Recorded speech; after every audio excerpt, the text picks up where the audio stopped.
as you can see, it's an early start to the day, and it's an early start to ROVer. But I always like to see all the lights come up, especially when it's dark out. Does that not look cool or what?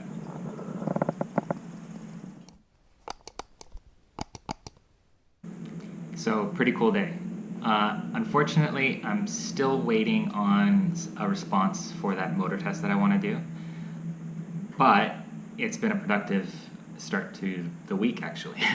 So yeah, it's Monday today, and I've tackled a couple of things that I wanted to show you. One, on ROVer's site, we've got an update for the sensory feedback stuff in the command center, kind of the control panel for ROVer sending commands. So I want to show you guys a little bit about that. And then I've got a really cool update for the Android app, the ROVer Brain. So you might have seen kind of in the What's Next a couple weeks back, I talked about doing camera functionality, kind of moving in the direction, at least making the move towards the direction of giving ROVer the capability of being a kind of a watchdog, a security dog of sorts, ROVer the name. So I've managed to tackle at least the first steps in that direction, so I wanted to show you that stuff. So let's take a look at the site and the command center, and we'll go from there. So here we are back on the ROVer's website, the command center. So I don't think that there's anything here that would be different from what you guys saw previously. I already talked a little bit about the program stuff that I'm working on. So that's still there. But what I wanted to show you was what happens here once we actually post a command. So let's power up ROVer here. I'll flip over to ROVer's Android Brain here. We'll connect. So you should see over here we've got the connected in the top left there.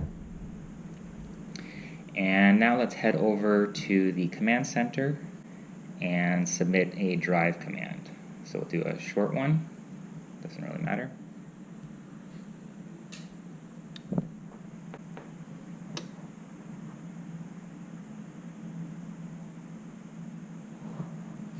Oh, funny enough, I'm actually sitting too close and I triggered the distance alarm. So let's try that again. I'm going to resubmit.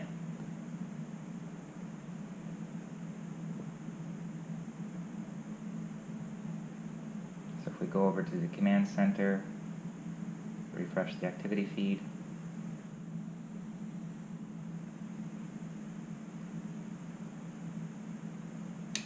There we go. And there's ROVer running. It was a short command. So now if we go over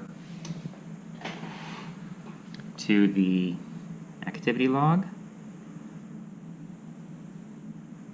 and what I wanted to show you guys was if we open up the last command here and we scroll down, we've got some sensor feedback. So if we look back over to the Android tablet, we see here we got the outputs for SFL, SFC, SFR are just my codes for sensor front, left, center, and right. So you see here we got values for 68 and 40, for example, which are the same values that we see here over in the control panel feedback sensor. So we've got the complete loop. You may actually recall it's the Android Uno that's actually responsible for controlling the sensors. So the whole loop starts with the sensors, of course, which communicate with the Uno. The Uno then has to send that information over to the Mega ADK board. The Mega ADK board communicates with the Android tablet. The Android tablet communicates with the web server. So those pieces of information have to flow all the way through in order for it to appear on the site. So I'm quite proud of the fact that it does make it all the way through that kind of maze of components, but it's on there, and what it allows us to do, kind of where this has me thinking, is that the more information we get over to the control panel, to the command center slash website kind of master control center, the more remotely operated ROVer actually becomes.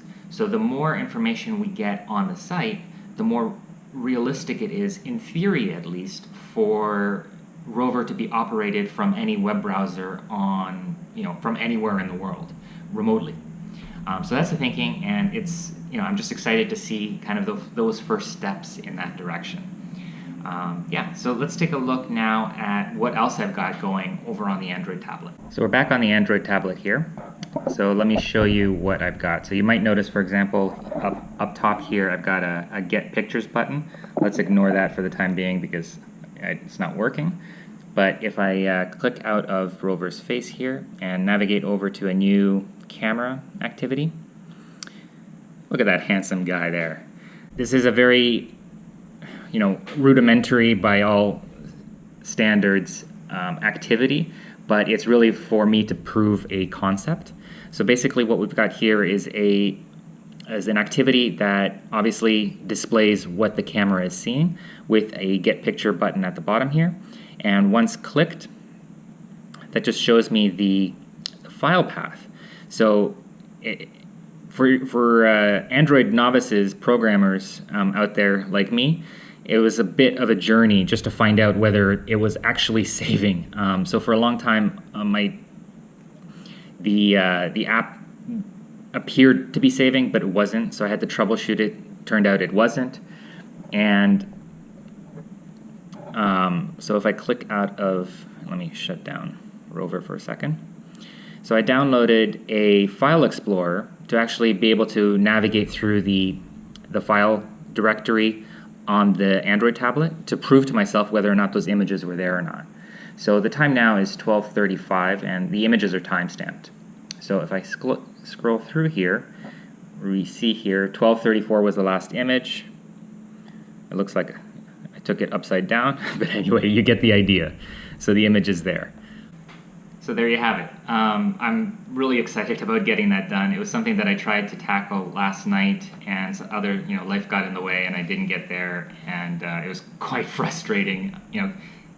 I'm not a programmer. I know enough to be dangerous, as the saying goes, but it's cool to do something that, at least at one point, momentarily, temporarily, seemed like it wasn't going to happen. So it's not the implementation that I ultimately want. Obviously, what good does what good does it do to have to push a button?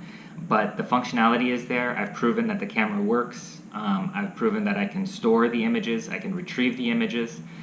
So now it's just a matter of implementing the additional code to do it in a programmatic way. So for example, doing like a time-lapse sort of implementation where ROVer takes a photo every so many seconds or minutes, or maybe it's tied to the sensors. So when one of his motion sensors are triggered, he takes a photo, something like that. In any case, it creates a whole lot of kind of opportunity and potential for doing all sorts of things, which is pretty cool. Yeah, so if you're interested in more of that sort of stuff, thumbs up, click subscribe, or if you have any questions, comment below or on ROVer's site, and I'll see you guys next time. Cheers.